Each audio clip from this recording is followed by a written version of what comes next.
Hi guys, I think we're going to get started now. So first of all, I'd like to introduce myself. My name is Manisha Tibrawal. I'm the Director of Planning Budget Personnel here at the Cambridge Police Department. One of my functions is to onboard people here once we hire them as police officers. So I'd just like to start and say thank you to everyone for joining us tonight. And I know it's hard through Zoom, but we are hoping that this session will provide some valuable insight into career in law enforcement, how you guys can prepare for the upcoming police exams and all the other entry requirements that are ahead of you.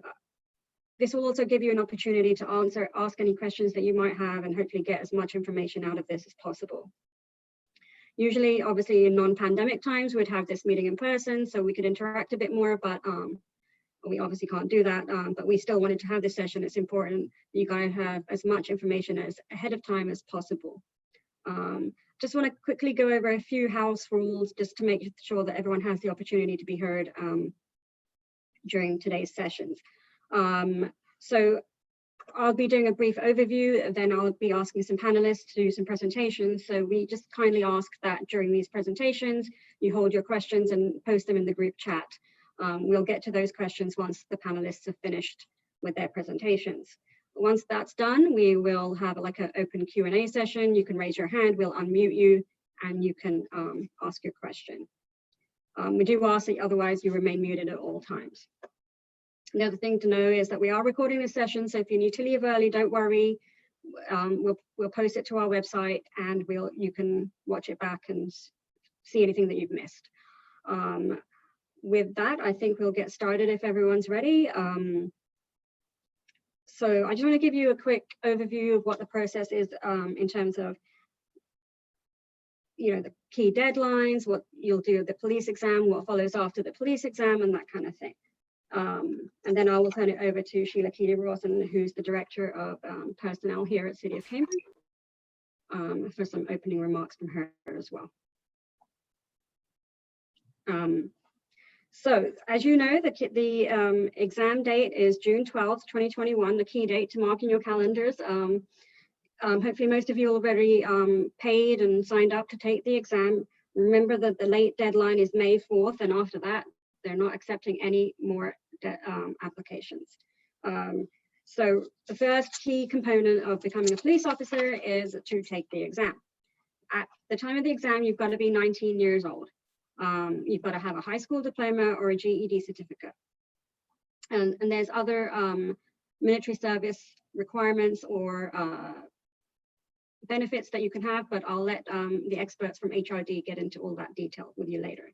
The key thing to apply to be a Cambridge police officer is you have to be in the city living here for 1 year before you take the exam.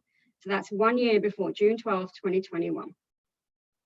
Once you've taken the exam, you'll score on the list, and that list will get posted. We'll pull for as many people as we can, and then you'll be invited for a background process. You'll be asked to do a PAT, which is a physical aptitude test. I'll ask Officer Darren Cromwell to give more information about that, as well as the Cooper standards, which are new and required by the MPTC.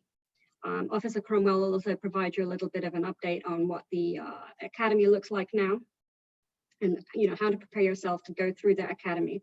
Can be fairly rigorous, but I'm sure you're all going to be able to pass just fine. With that, I'd like to introduce Sheila Keedy-Rawson, who is the City Personnel Director. Sheila. Thanks, Manisha, and welcome everybody tonight. Really so excited to see so many people signed up for tonight's info session. This is an exciting and challenging time in public service and particularly in public safety. So really am thrilled that there are so many who are interested in stepping up, because you all are going to be the future of the police department and the future of public safety and policing. So with that, I'd just like to say thank you for being here, welcome, and just so excited to see so many here. Thank you, Sheila. I'd like to turn it over to members of the civil service to talk about sort of the entire process from their angle. So Bruce, if you're available, if you don't mind introducing yourself and then your team, and then if you could provide a quick overview of the process. Thank you. Am I off mute? Yes, you are. Oh, okay. Good evening, everyone. My name is Bruce Howard. I am the Director of Operations for the Massachusetts Civil Service Unit. I've been there a lot longer than the average age of the applicants that take our exam. So I've seen it, a lot of people over the years take the exam. I've seen a lot of changes in the process. With me today is Gilbert Lafort. He oversees the exam administration team and the physical abilities test, along with Keith Costello, who's our exam administration team supervisor.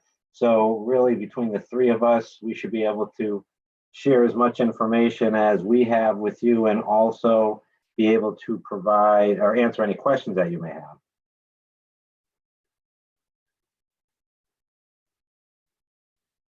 And I think Keith, you were going to go over some key points. Yes, thanks, Bruce. Thanks everyone for coming tonight. Some of these topics were touched on before, but I'll go over them again. So probably the first thing I can tell you, the most important thing is please, when you sign up, have a good solid email address. All of the correspondence you're going to get from us is going to be through email. So make sure it's an email that you are able to access and that you check regularly, because you don't want to miss out just because there was an issue with your email address. I can't tell you how many people we've had issues with just because of that. So please, I can't stress that enough. For the application, people that have already applied are going to kind of know what I'm talking about. The application, it's currently up and it's open until April 20th. You're then going to have a 2-week grace period after that until May 4th, but that's going to include a late fee. So if you do apply, make sure you do it before April 20th. The price point of the exam, there's a few options you have. If you just want municipal and transit, it's $100. If you just want state trooper, it's $100. But if you want all three, it's $150.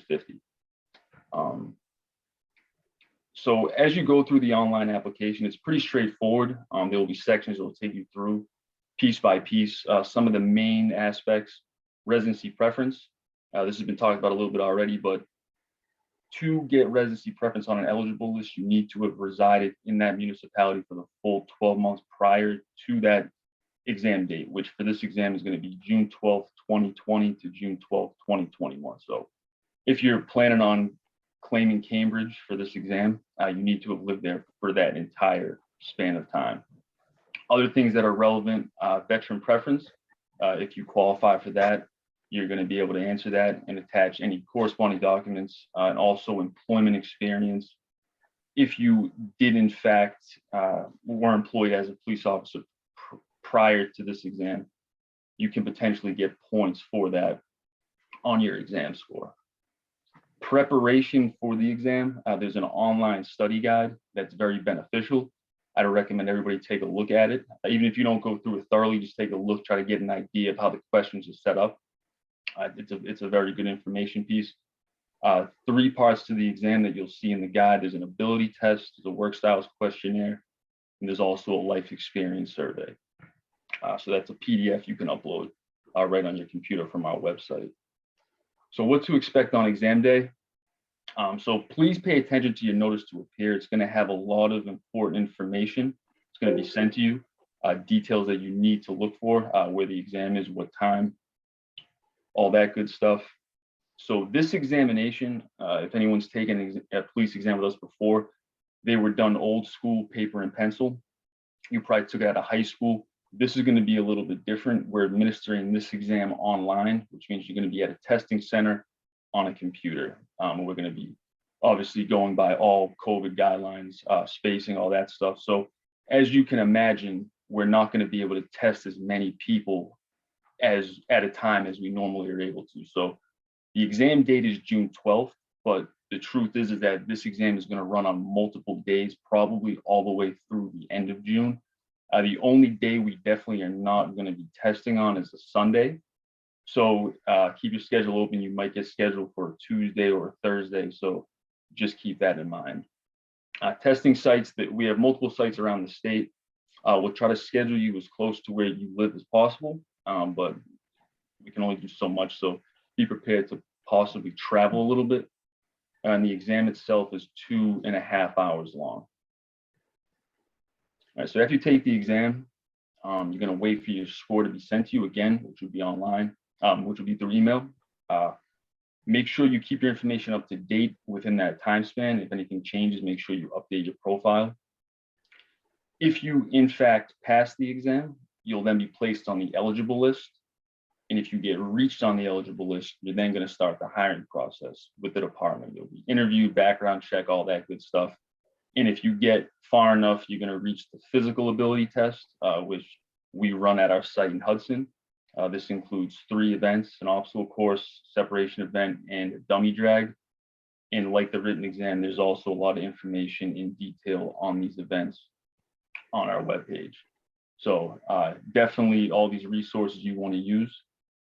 And anyone that's taking the exam, if you're planning on applying, like I said, do it before the 20th, save that extra money, and just pay attention, look at our website for updates, and continuously check your email. And that's pretty much all I have for that. And the only additional thing I would add is on the PAT that's in our site in Hudson. I know Manisha mentioned earlier about the stuff that Officer Cromwell is going to go over in regards to a different physical test as far as the academy is concerned. So our physical abilities test is a condition of hire. Keith mentioned a medical will take place. Our description and a video are online on our website. It goes step by step through the obstacle course. It's about an 8-minute video. It goes through each event, each obstacle of the obstacle course. It gives tips and suggestions as well. I think Bruce is smiling because he knows I'm going to mention it's a very soothing voice on the video. You may recognize it. I'm pretty proud of that. But that's just another thing. Make sure you're prepared for that. This exam, as we've mentioned, is in June. That eligible list, once it's established, tentatively right now, it's September the 1st of 2021. That list will be, you'll be eligible on that list for up to 2 years, which means you could be in great shape right now, and in 18 months from now, when you're reached on the list, all of a sudden you've just been sitting around eating Doritos on the couch. So as much as you need to prepare mentally for the written aspect of this exam, it's just as important to prepare physically for that part as well. So always, stay in shape. Again, don't just be sitting around, get moving. I don't know if Cambridge does anything in the area with the recruits. I know some municipalities will have, physical days that they'll say, if you're curious about what our, physical events will be for the academy and training, etc., open to the public type thing. But stay in shape, stay active, be prepared. It's never too soon to be ready, because you never know. They pull that list right away. You could get called right away. You want to be ready for that. Something else, and I'll just add what Keith touched on, the eligible list. And one of the things that people should know is there's also opportunities that I know questions like gender and ethnicity are typically they're optional. You can, if you speak another language, you should certainly indicate that other language. As far as the gender question being optional, it's pretty important to check it. There are certain situations where a special language or a certain gender is required by a police department. For example, they may need to hire a female police officer, or they may show that there's a need for a Spanish-speaking police officer. So what would happen in those cases is a certification would be generated of people in Cambridge who just speak those languages or just female. So certainly, don't shy away from selecting, your gender, and don't shy away from indicating that you speak another language, because it can only help you. And I do believe Gilbert gets royalties off of each individual that watches the PAT video. That's not true. Manisha, would you like us to address any questions that are in the chat now in regards to some of the things we may have just said, or do we want to hold that till the end? No, I think you can take that question now. Okay. So the question in the chat is, if the exam's taken online, why are you waiting till September for the results? You're actually not waiting to September for the results. That's just when the eligible list will be established. For some of you who may have taken this exam in the past, it used to be in March. And I believe the eligible list was November. So it was even a much more drastic period of time. We have to accommodate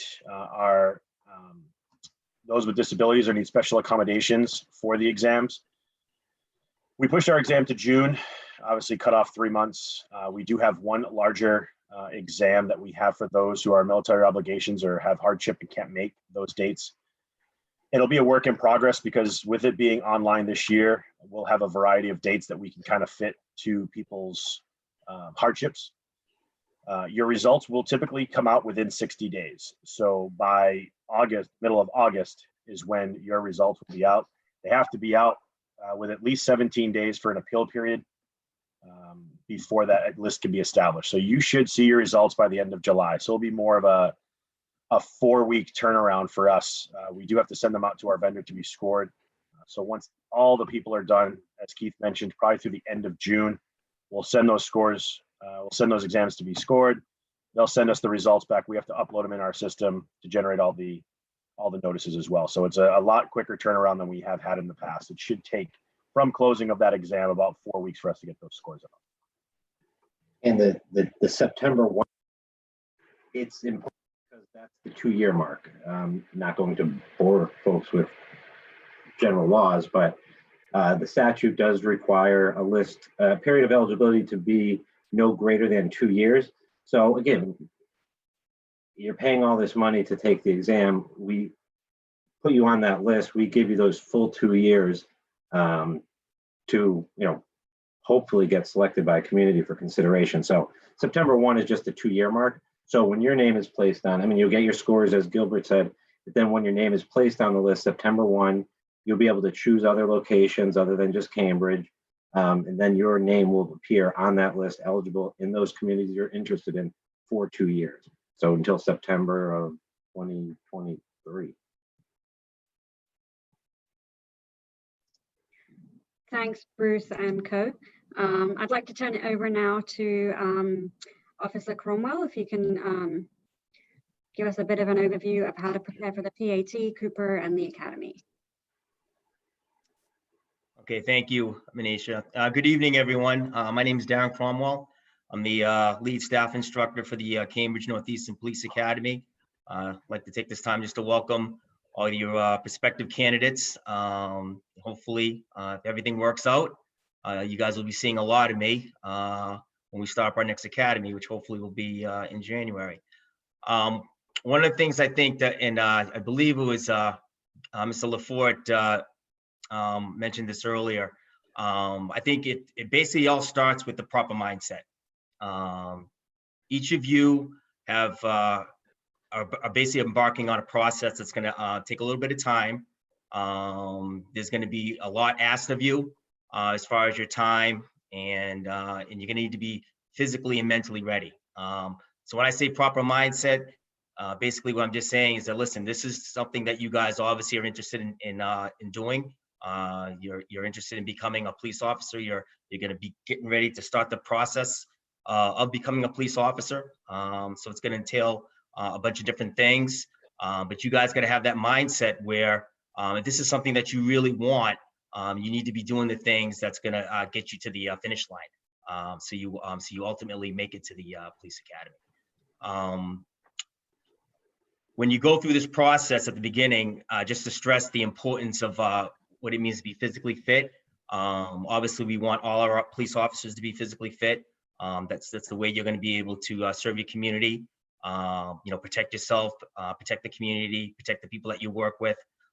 Basically, just be the best police officer that you can be. And it's very important to be physically fit. One of the initial tests that you're going to take basically has to do with physical fitness. And we alluded to that before with the PAT test, physical abilities test, which you'll take in Hudson at some point, and of course the Cooper test, which is the MPTC test that you need to pass in order to get into any type of academy. All right, both are going to require you to be prepared, both mentally and physically, and it starts now. If If you're the type of person that, you know, is going to wait to the last minute to properly prepare yourself, you're going to be putting yourself at risk. So I highly recommend that you just you get yourself ready mentally, you know, commit yourself to do what you need to do, you know, again, to get to the finish line, to make it to the academy, you know, for our next class. Another thing as well, I don't know any of you, but my experience has been some people that have issues with the physical fitness tests. A lot of it has to do with you know, being overweight, not having the strength, you know, upper body strength, not having the condition, the endurance to pass these rigorous tests. I'm not going to lie to you. The two physical tests that you're going to take is going to require a lot of commitment from you in order to pass both of them. So you need to be doing things right now to prepare yourself. And one of the things that you can do right away is making sure that you dial in your nutrition. If you're the type of person that's not really eating that well, and you probably feel like, you know what, I probably should be eating, you know, having a healthier lifestyle as far as your diet. Start working on that right away. You know, once you lock in your nutrition, and you're going to feel healthier, you're going to have more energy. And when you're preparing yourself physically for these tests, it's going to be easier.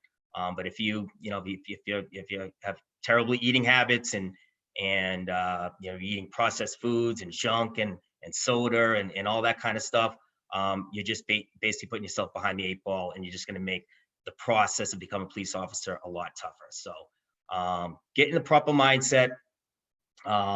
You know, dial in that nutrition. You know, do it now, and then you know, and I believe Mr. LaForte mentioned earlier that yeah, move. You know, move your body. You know, you gotta get out there. You gotta run. You gotta lift. You know, do what you have to do in order to get to the finish line and make it to our next academy class.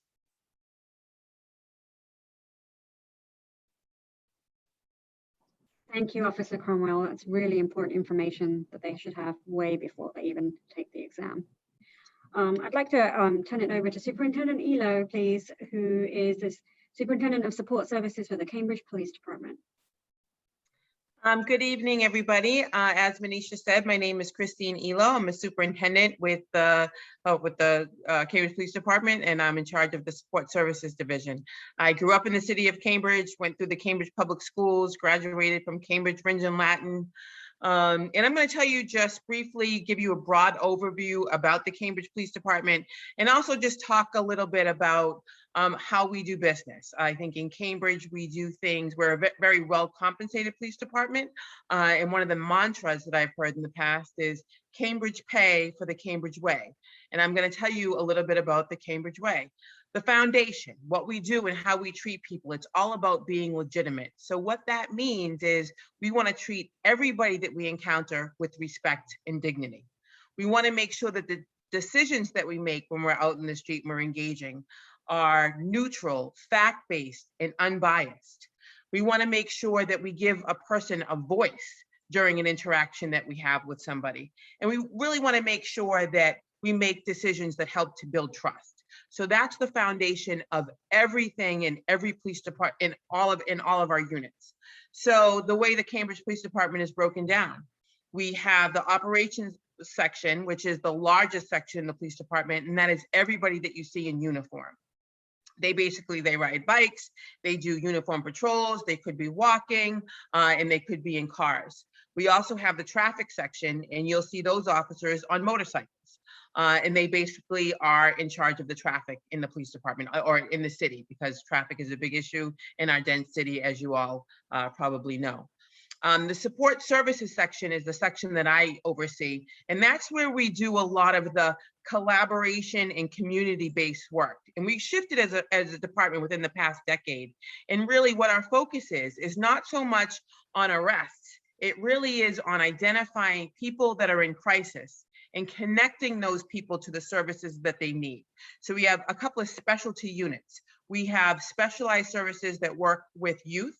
So I know you'll hear from JJ, who works with our youth.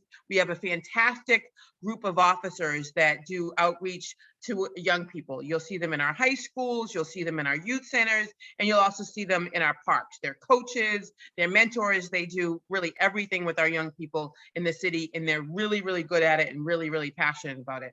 And one particular thing that they do, we have this program called Safety Net.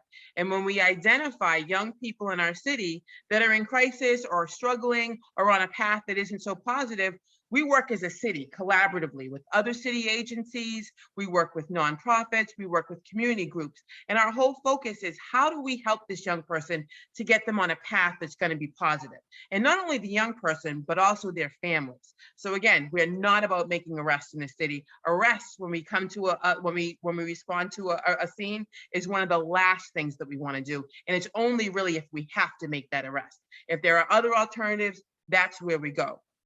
So in addition to outreach to our youth, we focus on many vulnerable populations that we have in our city. We have a pretty sizable unhoused or unsheltered population. Those are the people that you see that are living in our shelters, sometimes living on the street. We have a whole unit that's dedicated to outreach to our unhoused. Again, connecting them to services, working with other shelter staff to say, how do we help this person? Focusing on people who suffer from mental illness, people who suffer from addiction, and any other kind of ailments that they have. How do we support them and how do we help them and get them connected to services? So that's what we do. And again, it's collaboratively with nonprofits, other city agencies, and the police department, and also the Cambridge Health Alliance.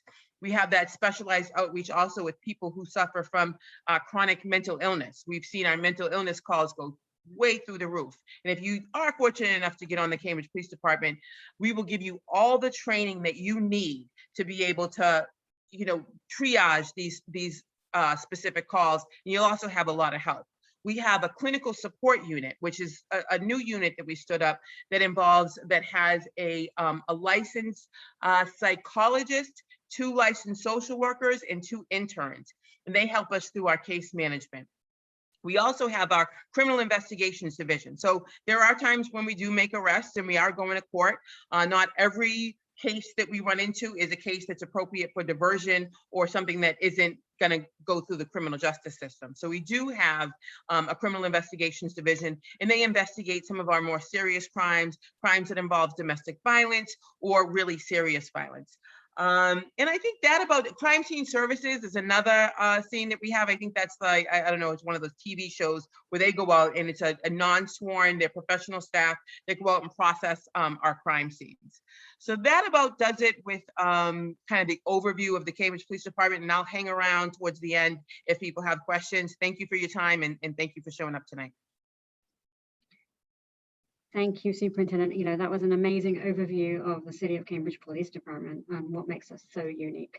I'd actually like to turn it over to Officer Jones, who can talk about his experience in the police department and tell you a little bit about some of the work that he does. Oh. Hey everybody, my name is Officer JJ Jones and I am in the Youth and Family Services Unit. Well, actually it's now called the Family and Social Justice Section.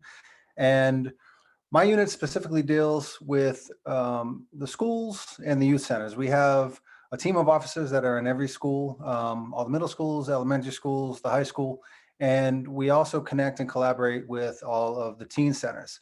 I've been a police officer for 20 years now, but my entire career wasn't in Cambridge. I actually came from another department. I worked for the Massachusetts Department of Corrections for like 1.5 years at Walpole. That was a tough job. I was really young. I was 22 when I started that. From there, I went to the Winthrop Police for a little while, and then the Revere Police for about 5 years. And early on, I knew that I wanted to be in Cambridge. In policing circles, I think most police officers around the state know that Cambridge is top echelon police departments in the state.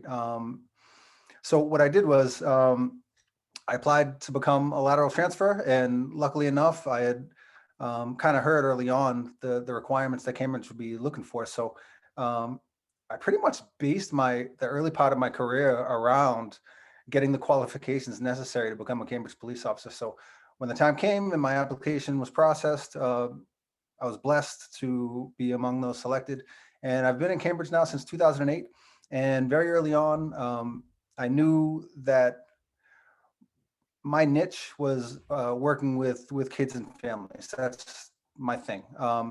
And so I was lucky enough to get onto the Family Services unit early on. And honestly, I couldn't imagine doing anything else with my life at this point. I absolutely love what I do. It doesn't feel like work. The superintendent did a great job explaining sort of what we do, but the thing I love the most is the fact that we can be proactive in getting relationships with kids and their families.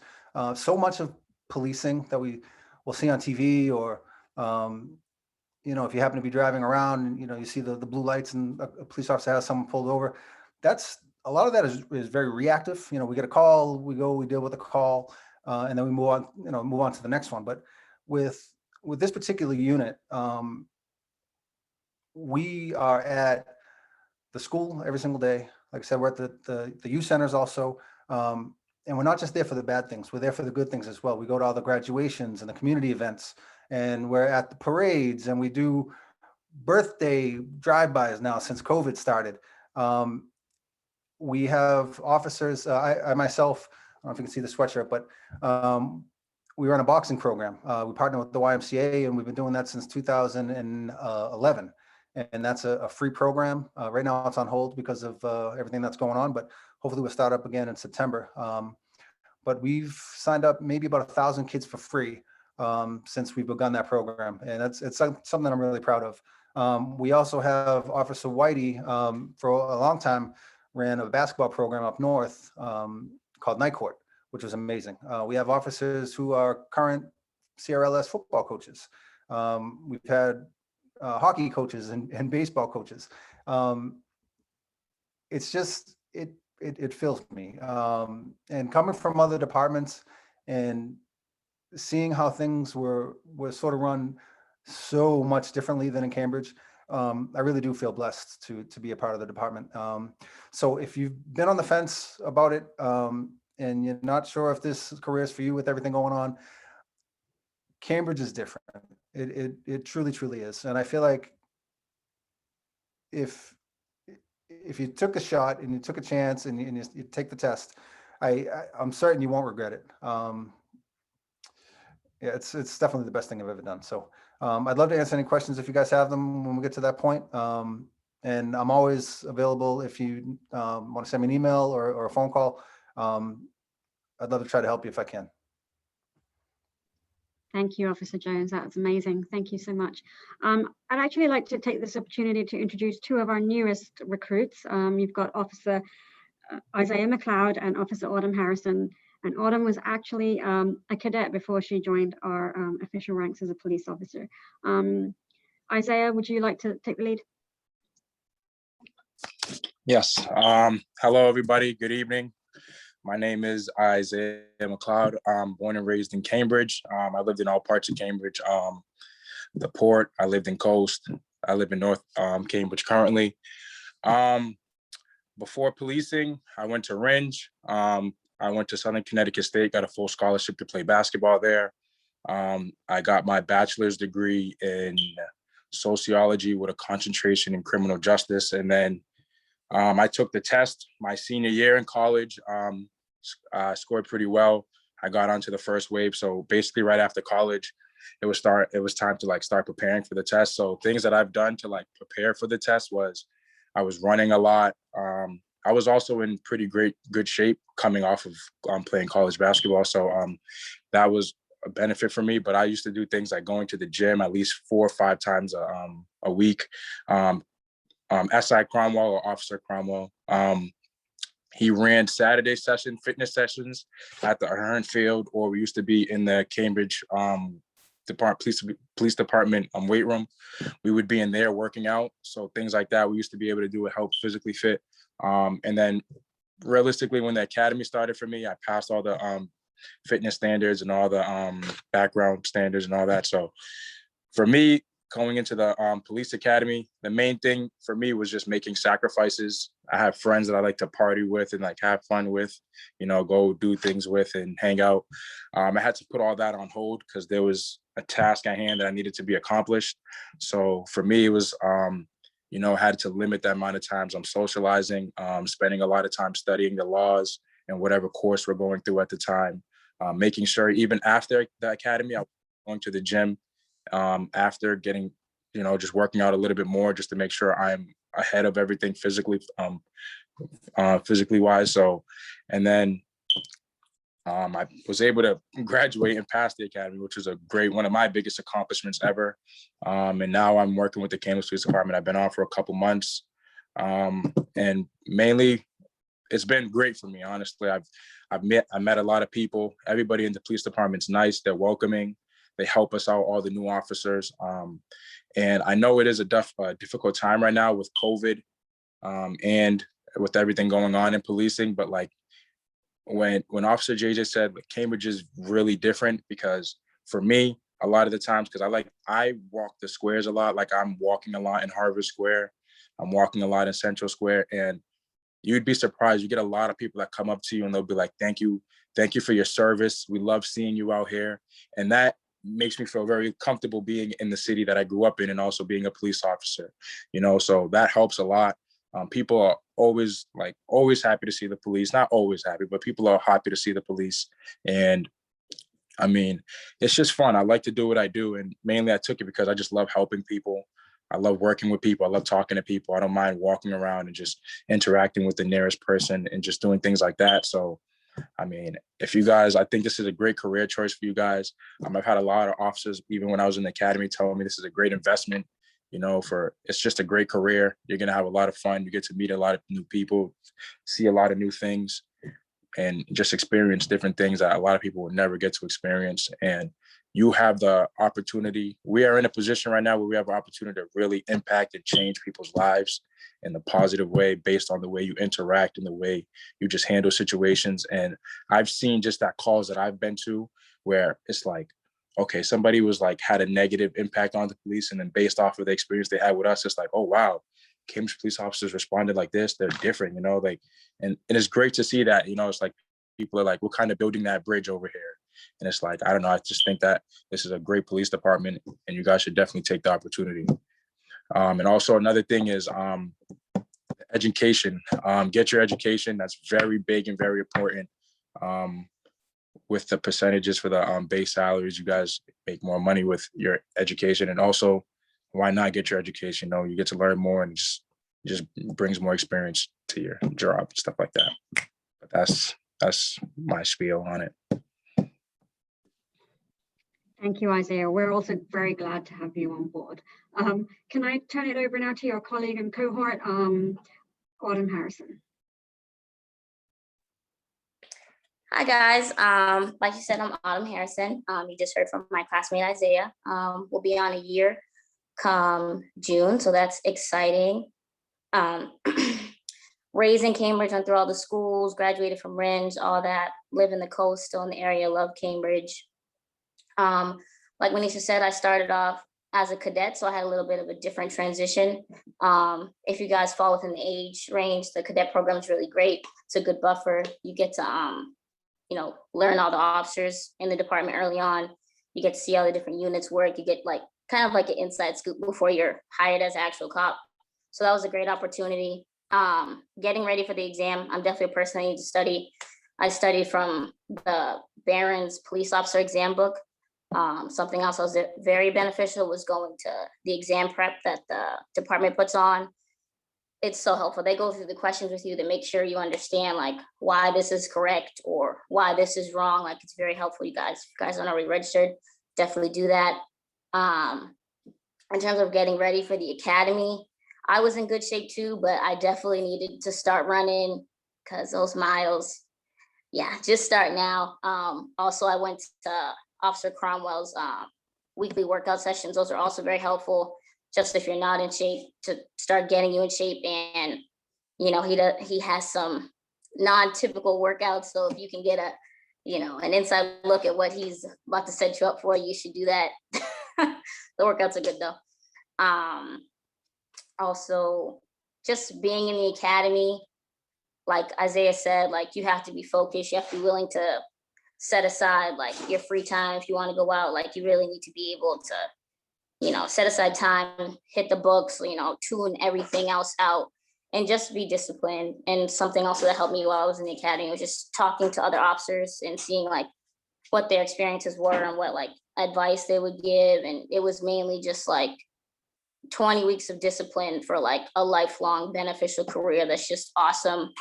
And it's just like you work so hard to get into the academy, like the exam, the background checks, the medical, the physical, all that. So you already made it to this point. You should definitely finish. It's definitely worth it. So all that to say, after the academy, my experience so far, I've had a lot of fun. It's definitely something new every day. It's never boring. Like I go into work not knowing what to expect. Like I love that. And I just feel like we got on at like a different time than most, just like COVID and everything else that's going on in the world.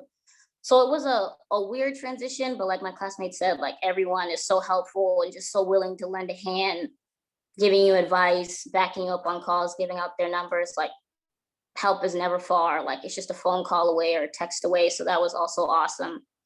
And in addition to that, like this is really like a great career. Like I know like, tensions are tough and things are hard right now, but just like the benefits of this job are great. And just like with everything going on in the world, like the negativity, the hate, like this is a job where you could literally do like 100 good deeds or acts of service a day. And that's just filling and it's just awesome. It's a great feeling. And I love it. And yeah. Thanks so much, Autumn. Like Isaiah, we're glad to have you on board as well. A great face for the future of Cambridge. So I've noticed a few questions in the group chat and I would like to, let's address some of those right now. I think the first question came from Jalen Bernard about the current eligibility list, and that's going to expire. So Leroy, Bruce as well, correct me if I'm wrong, but we believe the next list will expire before we're going to hire again. We are currently with our Recruit Academy right now and no plans to hire before September. So that answers that question. I'd like to turn over the next question to Officer Cornwell from Jane Wiseman. Do men and women pass the PAT and the Cooper test at the same rate? Okay, so the Cooper test is a very rigorous test. It's basically 4 different events. You got a minute push-up, a minute sit-up, mile-and-a-half run, and a 300-meter run. Our experience has been between MPTC academies, obviously including our academy, Boston. Typically, it's probably a 30% failure rate for the Cooper test. What happens with the Cooper test is that if you do fail the first test, you do get another opportunity to take the retest. If that does happen, you would have to take, obviously, do all 4 events and pass all 4 events. But to answer your question, the failure rate is at about 30%. And I kind of attribute that to people just not properly preparing, for these tests, especially the Cooper test. But the way I look at it and the way I always talk to people and the advice that I give is do the work now. So when the Cooper test does come, you basically pass it with flying colors. I know it's easier said than done, but it really is that simple. Put the work in now. Start preparing yourself now, mentally and physically. Do all the things that you need to do right now. So by the time the Cooper test does come, you're not going to be part of that statistic, where of the 30% that fail. Just have the right attitude. Okay, put put in the effort. Dedicate yourself, okay? And remember, like Autumn and Isaiah mentioned earlier, this is a great career. Yes, we are experiencing some bumps in the road right now, but you know what? You can only control what you can control. Do what you need to do now to get yourself physically ready, and just have that mindset again, where, you know, when the Cooper test does happen, you're gonna pass it easily. That's the way I look at it. But long-winded answer. It is a 30% failure rate across the board for people that take it the first time. If I could add just one thing to that, Officer Cromwell, thank you for that. The differences between the two, as the Cooper test is testing that, I guess, cardiovascular endurance in the mile and a half run, et cetera. The physical ability test for the Commonwealth is a job simulated event. So it is different. They are two different things. Our cut scores for the physical abilities tests are equal for both men and women. The Cooper's test, correct me if I'm wrong, officer, they are based on age and gender. So there are different cut scores based on age and gender on the Cooper side of things. So that's one little difference between ours is job simulated. Cooper test is more on that, you know, again, push-ups, sit-ups, running as well. And that'll take into the academy, and you'll continue a lot of that stuff. But those are the differences as well. And just to add to what everyone's talking about as far as getting prepared, on our website, there's not only this wonderful video that describes the PAT, but there's also a physical ability test training manual that puts individuals through a 16-week sort of physical fitness training regimen that also has a lot of great instructional videos showing you how to do certain exercises and stuff. So if you do have time, and there's a lot of information, same as there is with the written test preparation guide, but, you know, set some time aside and go through those things. They're very helpful. If I could just add really quickly, a couple of the officers mentioned that you know, we had a Saturday session. We probably did it for, I don't know, probably about 8 weeks, and we would meet every Saturday morning over at the field, and I would basically just put the candidates through different types of workouts. You know, that would basically, you know, work on conditioning, you know, muscular strength, you know, all the stuff that you're going to need in order to, you know, pass the PAT and pass the Cooper test. But if at any point you'll be able to, you can, you know, reach out to me. I'll be able to give you my email address. Reach out to me at work. I can send you sample programs, different types of workouts that you can do, you know, to basically help you prepare to pass the PAT and the Cooper test. So please feel free to reach out to me, and you know, I'll help you in any way that I can. One of the biggest joys that I always get, whether it's, you know, dealing with prospective candidates that are trying to join an academy, or the recruits that I have in the academy, is just seeing them, you know, just see that change, how they've, you know, mentally and physically have gotten stronger, more confident, and basically made a lifestyle decision, you know, that's gonna, you know, improve their lives, you know, for the long term. Okay, we're not, you know, one of the things that we talk about in the academy is, yes, we're going to prepare you the best that we can, mentally and physically, to be the best officer that you can be when you join your individual department. But we always want to make sure that you understand that this is not a short-term thing. This is a long-term thing, and we want you guys to be, you know, mentally and physically ready, you know, to live, you know, to have a fruitful career as a police officer. And then, you know, when your time comes and you retire and you spend time with your grandkids and all that, you're going to be in a place where, you know, mentally and physically you're going to be fine. So again, please feel free to reach out, and I will help you in any way that I can. Thank you. Thanks, Aaron. We'll actually try and put some contact info up so that you guys can reach out later on today. So the next question talks about analyst positions. So that's actually a separate recruitment process. Most of our analysts are civilian positions, and that's a completely separate process. The next question I'll turn over to Keith. I think it's about the exam. I'm taking it online and where to report. Keith, I'll turn it over to you. Yes, so you will be physically reporting to a test site. We have a slew of sites, mostly located in Eastern Massachusetts. We're going to be utilizing at least 10, probably more. So on your notice to appear, you'll be given a specific date. a time, and a location. It will be a legitimate testing environment. You're gonna have proctors, you're gonna be watched over, given instructions, make sure everything is done properly. So if you're asking, are you gonna be able to take this exam at your house?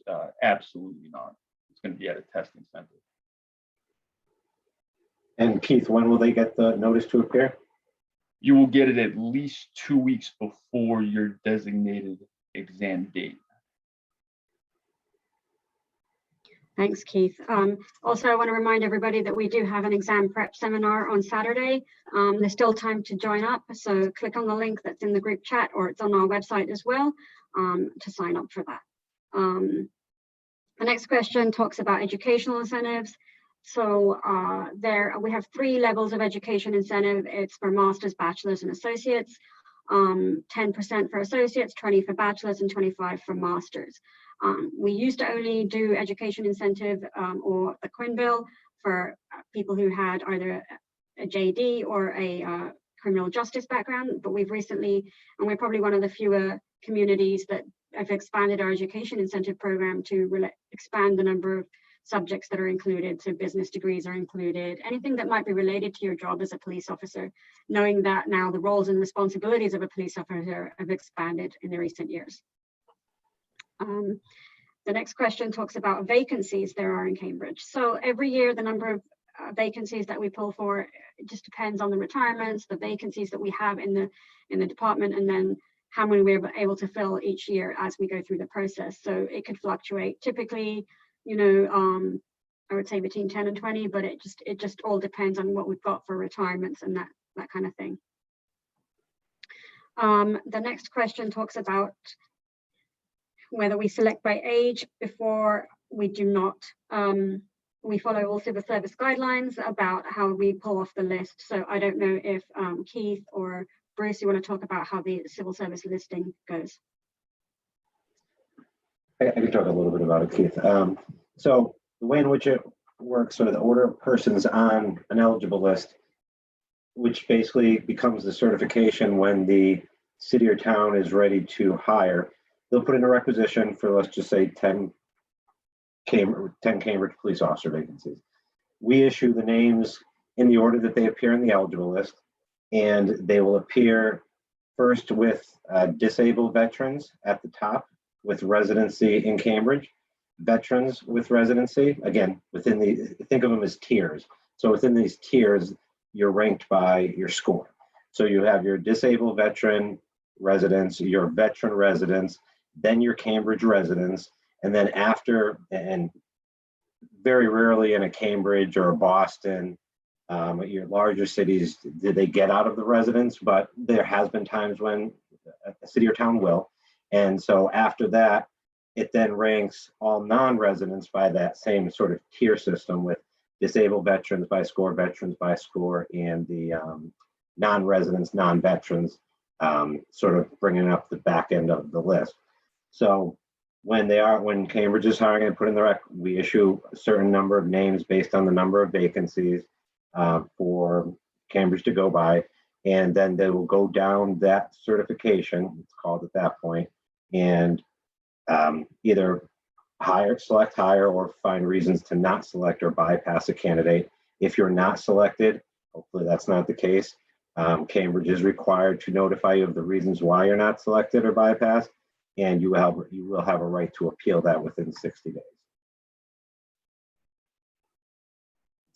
Thanks, Bruce. Looks like the next question is about whether you can move across departments or whether CPD officers serve as state troopers. CPD officers don't serve as state troopers.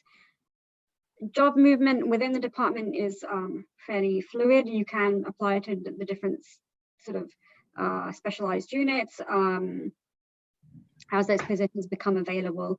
The ability to transfer between departments is governed by whether that city or town takes lateral hires, and whether your town that you're working for or your city that you're working for is going to release you. So that's the general guideline there. If anyone else wants to jump in and answer more specifically, let me know. Hearing no more. I want to say now that we're going to open it up for open Q&A. So unless you, if you want to continue, please stay on. We're going to hang around for a few more minutes to have an open Q&A session. Please raise your hand and then we'll unmute you for a question.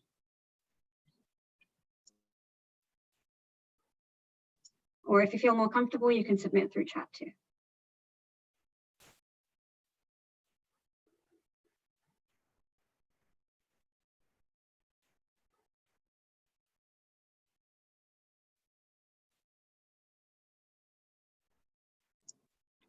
Yeah, we can talk more about that. Actually, I'd like to turn that over to Superintendent Elo to talk about the specialized units.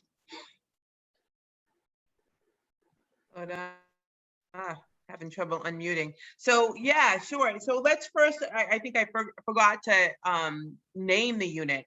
Our Family and Social Justice Unit is the unit. It's really a flagship unit that was created under Commissioner Bard, probably 2018 is when we stood that unit up. It was a community service unit initially, and then we changed it to the Family and Social Justice section. And that encompasses our youth outreach, our homeless or our unhoused outreach, mental health outreach, senior outreach, business outreach, our clinical support unit. And that is really where all the outreach is done, working all together. But also we work really closely with our operations division, because those are the people that respond to the calls, you know, as they're happening. A lot of times somebody who's in crisis might call 911 or a family member might call 911 to get some help. But then we come and we realize this is a mental health issue, and we'll turn it over to our Family and Social Justice section, who have they have the specialized training and have the relationships to triage those calls and get people the support that they need. Our Criminal Investigations Division, they do more of the the crimes that are involved, the serious crimes. There could be a pattern of burglaries, which is when somebody's breaking into a house, or robberies. That's something that happens out on the street when somebody's walking. Bike larcenies is a big crime in the city. They'll investigate those sorts of crimes. As I said, our crime scene services, that is again non-sworn. They process all of the crime scenes that we have, particularly the bigger ones. Some of the smaller ones where you might not get any evidence, you might not have any evidentiary factors there. They wouldn't necessarily process that. We have a records unit, which where all the police reports. So if you file a police report, you'd go through our records unit to get a copy of that. We also have a unit, it's called it's like off-duty employment, so our detail section. So I know Isaiah probably knows a lot about that, and Darren, that's where officers make a lot of their extra money through our detail unit. You'll see officers out on the street, you know, moving traffic along. Let me see, what am I forgetting? Operations, again, that's probably the largest portion of our police department, and they are the ones that answer the calls for service that come in every single day. It could come in through 911. They could see something out in the street that they would stop and engage with somebody. And then our traffic unit that really focuses on all the traffic and how to make the city as safe as possible. We have this initiative, it's called Vision Zero, and really our goal is we don't want to have any traffic fatalities in our city. So we work with a number of different agencies to see what we need to do for traffic calming and reduce the number of fatalities in our city.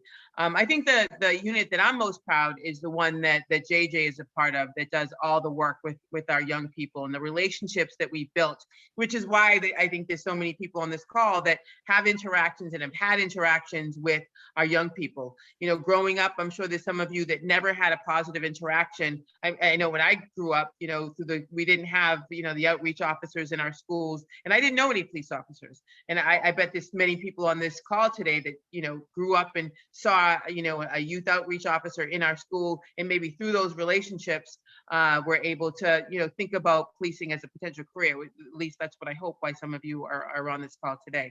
So I think that kind of does it. Manisha, am I forgetting anything? I could go on and talk about the different stuff that we do. Do you want to talk a little bit about our procedural justice unit? I think that makes us so unique. The procedural justice unit. I'm going to do my best. So this is the newest one out of the commissioner from Commissioner Bard. So Commissioner Bard has his PA PhD and wrote his dissertation on racial profiling.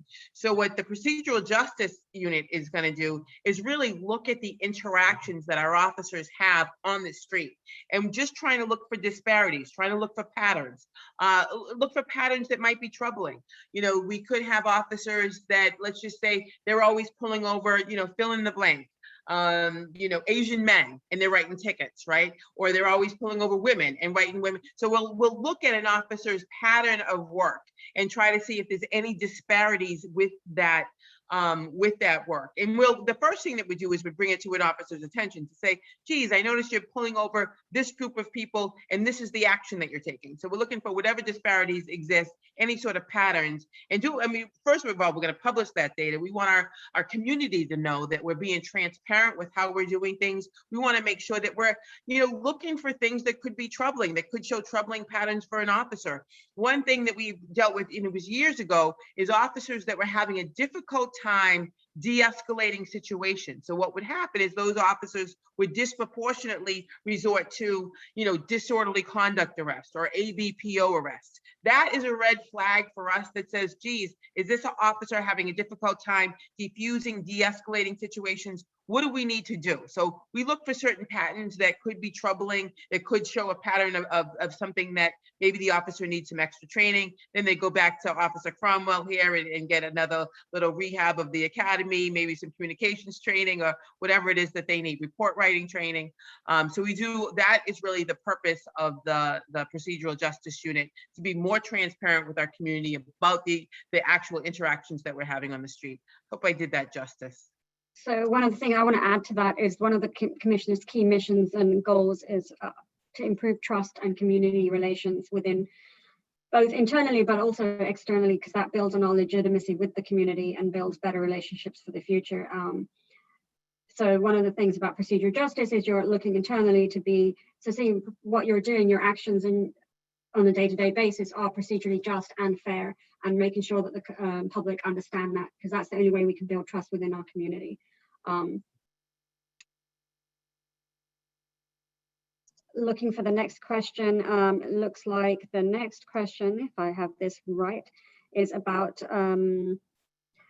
cardio. And from a board perspective, do you think we should be doing more cardio or doing a clean split between lifting and cardio? Officer Cromwell, you got this one? I do. Well, the simple answer to that question is that you need both, especially if you're going to be preparing for the PAT test and the Cooper test.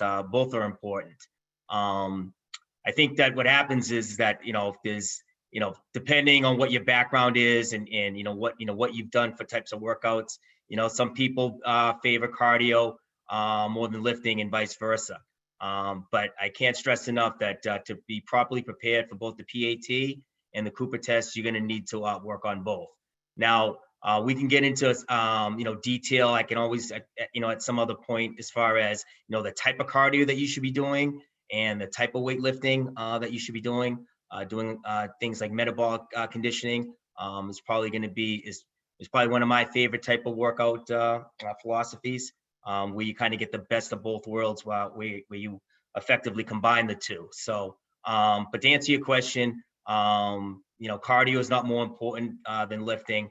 To be honest with you, if I was going to work out 5 days a week, I probably would lift, a little bit more than I would do cardio. But again, both are important. You're going to need both to pass both of these physical fitness tests. Thank you, Officer Cromwell. Looks like Hector and JJ have their fitness sessions sorted. So Hector, you're all set. There's another question here about measuring skills and how we assign them in the department and measuring job performance. So generally what happens in the department is when you first join, you get experience of patrol. One of the key things I think of why we do this is so that they get a board experience of building those relationships with the community, getting to know the areas that we work in. And so the key functions of being a police officer in patrol. So you get that experience. And then what happens is if you want to apply for other positions within the department, we post them, you get if you get selected through the interview process, you get transferred in there. But every officer has an opportunity to work in any specialized unit within the department. So we're not measuring skills that a candidate has at their initial stages and say you're going to be a detective. No, we want to give everybody equal opportunity to get a well-rounded experience here at the police department. Would it be possible to send out fitness online? Sure, we can look into that and see what we can post online. And like Officer Cromwell said, reach out to him and he's happy to send you stuff too. Manisha, I would also just add about the specialty units. It's an application process. It's an internal application process as well. I don't know if that was mentioned or not, but to get into the family services unit and to all the different units, a posting will go out through email, and interested officers will have to submit a letter of interest as well as a resume and go through a whole formal interview process with a panel. When I went through my interview, it wasn't just internal police personnel. In my interview, we had members of the school department, we had members of other city agencies, we had members from the human services department, the teen centers, and everybody had a chance to kind of throw some questions at me. And as a team, they selected the members of our unit, which is, I think, super unique. And I don't know that many other cities incorporate other areas of city agencies to select the officers for specific units. Yeah, I'd like to add, and I don't know, Officer Jones, want to add that we look at, when we look at as the interview panel, what we look for is the body of work, your body of experience, how you'll fit in the team, and what kind of positive attitude you'll bring to the team that you're applying for. So it's well-rounded officers do really well in that selection process. Just want to give anybody else an opportunity to ask any more questions, or if any of the panelists wants to add anything.